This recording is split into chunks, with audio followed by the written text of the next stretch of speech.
आरक्षण अगर आपको कोई कहता हो कि डीएम-एसपी दे देंगे, तो डीएम-एसपी के अधिकार में आरक्षण नहीं होता है। समझ रहे हो मेरी बात को? अगर कोई नेताजी आकर तुम्हें कहें कि मेरी दुकान ठंडी पड़ी, उसे गर्म कराने के लिए डीएम के यहाँ आओ, मैं तुम्हें आरक्षण दिलाऊंगा, तो दिमाग से निकाल दो। पहली चीज, आरक्षण जो है भारत का, वो केंद्र सरकार के पास है, और वो केंद्र सरकार है जिसको चाहे आरक्षण दे दे और जिसको चाहे उसका छीन ले। जैसे आप जिसको चाहो उसको विधायक बना लो और जिसको चाहो उसको उतार लो, आपकी भी तादाद इतनी है पर आप जान नहीं पाते। अब ये लड़ाई, मैंने आप लोगों के गांव में आया था, मैं भोपाला में, आप लोगों के बीच में एक यात्री एक रोटी की भीख मांग के गया था, नहीं गया था? बताओ, भोपाला में एक यात्री एक रोटी की भीख मांग के गया था, नहीं गया था? बताओ। और इस गांव से मात्र 2 या 3 यात्री मुझे मिले जो आज तक मेरे साथ हैं। इनके नाम की एक बार जोरदार ताली तो बजा दो। कि तुम्हारे गांव का नाम, तुम्हारे गांव भोपाला का नाम, क्योंकि कपिल 2 है मेरे पास, एक कपिल कश्यप बड़ौदा, एक कपिल कश्यप भोपाला। अब मुझे दोनों का नाम गांव से लेना था। संबोधन में उत्तराखंड से लेके और यहाँ तक कपिल कश्यप भोपाला, कपिल कश्यप बड़ौदा, तो दोनों का नाम, गांव का नाम लिया गया कि नहीं लिया गया? उत्तराखंड हरिद्वार से लेके यहाँ तक आपके गांव भोपाला का नाम 2 या 3 आदमियों ने इतनी जगह लुआ दिया। तो ये अच्छी बात है। मैं आप लोगों से जानना चाहता हूँ, भाई आप मुझसे क्या चाहते हैं? क्या आपको जरा भी दया नहीं आ रही? छोटे छोटे बच्चे, महिलाएं, ये महिलाएं चल रही हैं पैदल, ये समझ रही है कि आरक्षण मिलने से हमारा लाभ हो जाएगा, आरक्षण मिलने से हमारी जात का दरोगा बन जाएगा, आरक्षण मिलने से हमें निजात मिल जाएगी, जो दूसरों के खेतों में जाकर यात्राएं झेलती है, यात्राएं झेल के चारा मवेशियों को खिला के दूध बेच के बच्चों को पाल रही है। क्या तुम लोगों को शर्म नहीं आती क्या है कि तुम्हारी महिलाएं दूसरों के खेतों में जाती है, यात्राएं भी झेलती है? भाई अगर आरक्षण मिल जाएगा तो तुम्हें भी 5 बीघे का पट्टा मिल जाएगा, मिलेगा कि नहीं मिलेगा? बच्चा स्कूल में पढ़ रहा है, एग्जाम देने कहीं जा रहा है, अगर उस बच्चे का कहीं नंबर आता है, कॉल लेकर आता है, तो एक फार्म नौकरी का अप्लाई करने के लिए 1500 रुपए चाहिए थे। नौकरी लगो या न लगो 1500 रुपए खत्म, रेल का किराया खत्म। अगर तुम अनुसूचित जाति में आ जाओगे तो आपका बच्चा रेल में भी फ्री जाएगा और उसका फार्म भी फ्री भरा जाएगा। अगर 100 वैकेंसी है तो 45 तुम्हारी ली जाएंगी।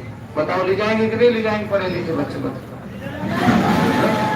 अब ये बताइए कि अब बाबा साहब की बात करी जाए, बाबा साहब ने जो संविधान बनाया है, हम आपका नया आरक्षण मांगने नहीं जा रहे हैं कि हम आपसे नए आरक्षण की बात कर रहे हैं। जो बाबा साहब ने जो संविधान बनाया सन 1950 में, संविधान के आधार पर हमारी जाति ऑलरेडी अनुसूचित जाति की सूची में सूचीबद्ध है, हमें तो उसको लागू कराना है।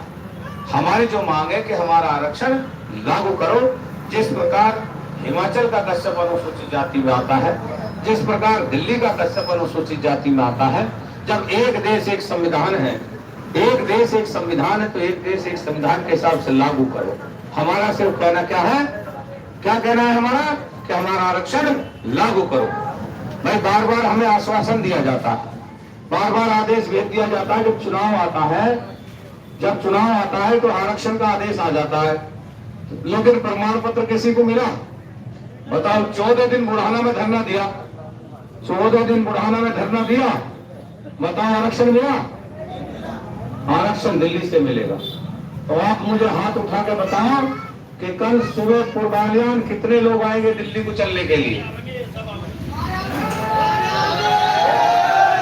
मैं आप लोगों का आभारी रहूंगा। मैं हृदय से कह रहा हूँ, वास्तविकता बरत है मेरा। देवी माई का उपासक हूँ, दिल से कह रहा हूँ। मैं राजनीति के लिए नहीं आया आपके बीच में, आप जानते कि मैं नेता हूँ, मैं नेता बनने नहीं आया हूँ। मैं हकीकत आपसे कह रहा हूँ, माँ गंगा का जल मेरे आगे लगता हुआ है, साक्षी मानते हुए कह रहा हूँ कि अगर आप लोगों ने कंधे से कंधा मिलाकर मेरा साथ दे दिया, या तो आरक्षण लेके आऊंगा या मर के आऊंगा, ये ध्यान रखना।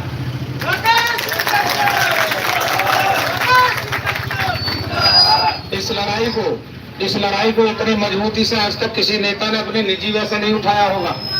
एक नेता मुझे ढूंढ कर बता दो जिसने अपनी जेब से इतना खर्चा करके इस आरक्षण की लड़ाई को इतनी मजबूती से उठाया होगा, आज तक बता दो। अगर वो आया होगा तो तुमसे चंदा लेके जब त्रिपाल बिछाई होगी डीएम के यहाँ भी, नो पहले चंदा दे दो और फिर वहां को आजिए, फिर मुझे जिंदाबाद कहियो शाम तक। और फिर पिटासा मूल्य के घर को ये घर वाले पूछेंगे नो क्या करके आया, नो जिंदाबाद करके आया, नो 500 रुपए की झाड़ी और खोका आ गया, 251 की रसीद कटवाई है। भाई ऐसा है, देखो किसी से 1 रुपए का चंदा नहीं मांगा हो तो एक आदमी बता दो मुझे, ठीक। आप लोगों के लिए अपनी जेब से खर्च कर रहा हूँ, मुझे क्या लालच है। अगर चुनाव की कोई बात हो तो क्या उत्तराखंड से भी चुनाव लड़ने जाऊंगा मैं? बताओ, उत्तर प्रदेश में एक ही विधानसभा से लड़ सकूं भाई, चाहे मुझे खतौली से लड़ना हो या बुढ़ाना से लड़ना हो या कहीं और से, एक से ही तो लड़ सकूंगा। ये बताओ कि हरिद्वार से चल के रुड़की से चल के सहारनपुर से चल के आपके शामली से चल के मुजफ्फरनगर से पुरवालियान मंसूरपुर, ये कौन सा तरीका है? ये इतना लंबा घुमा के इसलिए लाया हूं ताकि समाज के सभी लोगों को पता चल जाए। मैं आज तक कांवर नहीं लाया, मैं हकीकत बताता हूं, मैं अपनी जिंदगी में आज तक भोले जी कांवर नहीं लाया, लेकिन एक पहली बार अपनी जात के लिए कांवर लेके आ रहा हूं भोले जी की, कि ताकि मेरी जात का भला हो जाए, इसलिए पहली बार भोले बाबा कांवर लेके आए। आप लोगों से अगर पंडित जी ने कह दे कि भाई रामलाल नुहा तो तेरे खोड़ है, 4 बेर गंगा जी को जा और पैदल कांवर लाए तो देवता नवाएगा कि नहीं नवाओगे? बताओ, नवाओगे कि नहीं नवाओगे? भाई इसलिए अगर पंडित जी ने कह दी तो तुमने नवा दिया। परमपिता परमात्मा क्या कहते हैं? वो कहते हैं कि मनुष्य कर्म कर, फल का इंतजार मत कर। ऐसे ही भाई आप कर्म करोगे जब तो फल मिलेगा, जब आप मांगोगे नहीं तो तुम्हें कोई नहीं आएगा। अगर आपको पता है कि बच्चा रोता है तो माँ दूध भी नहीं पिलाती, जब तक नहीं होएगा दूध नहीं पिलाएगी। बताओ किसने आरक्षण मांगा सरकार से आज तक? इस तरीके से अगर आरक्षण मांगा हो तो मुझे बता दो। आज लगा लो कि कितने बड़ी तादाद में जनसैलाब आपके पीछे खड़ा है, कितने समाज के लोग मेरे साथ कंधे से कंधा मिलाकर चल रहे हैं। और ये लड़ाई वास्तविकता सच्चाई की लड़ाई, हृदय की गहराइयों से लड़ाई लड़ रहा हूँ, स्पष्ट कह के जा रहा हूँ, बढ़ती आदमी हूँ। अगर आप लोगों ने मेरा सहयोग नहीं दिया तो जिंदगी में कश्यप समाज के लिए खड़ा नहीं मिलने का मैं सुधार कर सकता हूँ। मैं जिद्दी किस्म का आदमी हूँ। आपने देखा होगा कि बुढ़ाना में एक सम्मेलन कश्यपों के नाम से करा था, कितना बेहतर सम्मेलन करा था, बहुत नेता लगे थे पीछे। किसी ने हत्या कराने की धमकी दी, किसी ने विफल कराने की दी, किसी ने नाम बदलवाने की दी, किसी ने निरस्त कराने की दी, लेकिन न सुधाकर धीवर के सामने किसी की गोली चली, न निरस्त हुआ, न विफल हुआ, कार्यक्रम भी वही हुआ और कश्यपों के नाम से सफल करके दिखाया। उसी प्रकार गंगा जल यात्रा, उसी प्रकार से गंगा जल यात्रा का भी शुभारंभ किया है।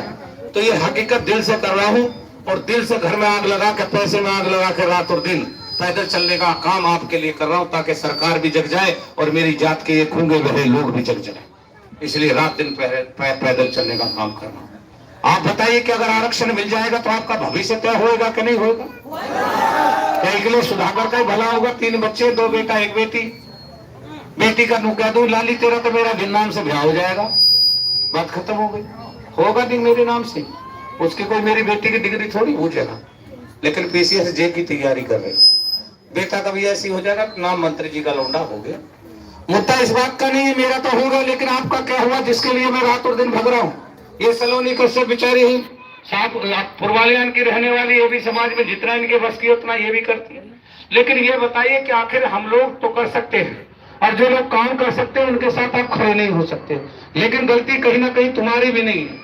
लेकिन आपके रास्ते में जो चिरकुट लोग मिले जिन्होंने आपसे चंदा उगाई के सिवा दूसरा काम नहीं करा, आप भी उनके चक्कर में जो है वो कहते नहीं कि एक कीड़ा सबको गंदा कर देता है, उस प्रकार एक ने सब कर दिए।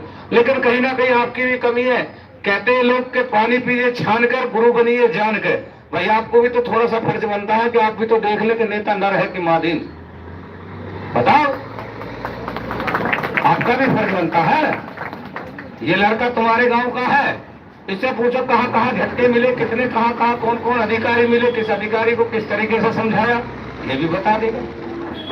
मेरा आप लोगों से कहना है कि कल आप लोगों को दिल्ली के लिए तैयार होकर आना। बताइए आओगे कि नहीं आओगे?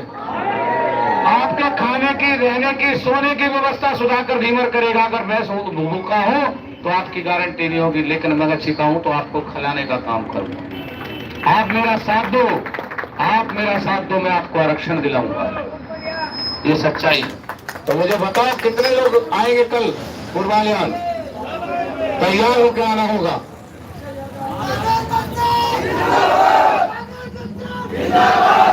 भाई नरेश कश्यप जी, भाई नरेश कश्यप जी से मैं अनुरोध करूंगा, कपिल जी से करूंगा और वो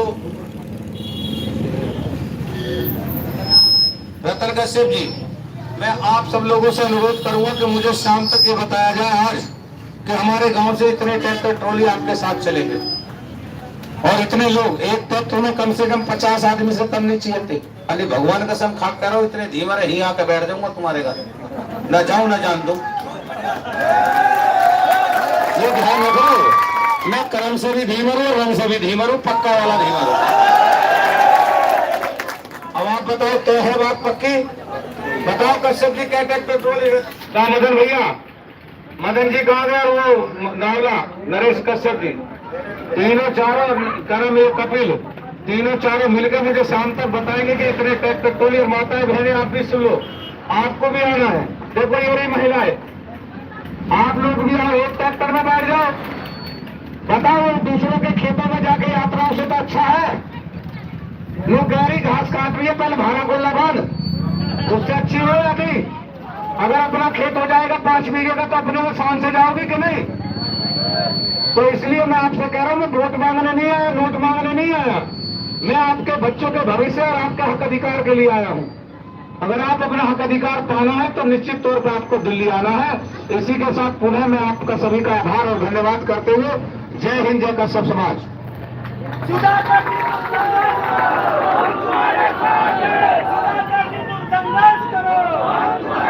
और आपको सबको मेरे साथ पैदल चलना है और बालियान तक। क्या अपने घर से विदा नहीं करोगे? बताओ, विदा करोगे कि नहीं करोगे? तो मेहमान आता है उसको धक्का मार के भगाते हो या विदा करके आते हो? बताओ बोपोरा वासियों। पालू कश्यप जी, भाई पालू कश्यप जी, कैसे काम चलेगा? पक्की बात? चलो छुड़वाओ। भारत माता की, भारत माता की, कश्यप समाज की, गंगा मैया की, वो देवी मैया की, वो साचे दरबार की।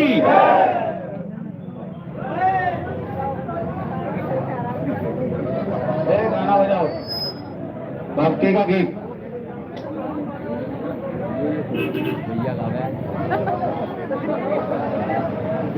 देशभक्ति गीत लगाओ। नींद लगा तो हुआ।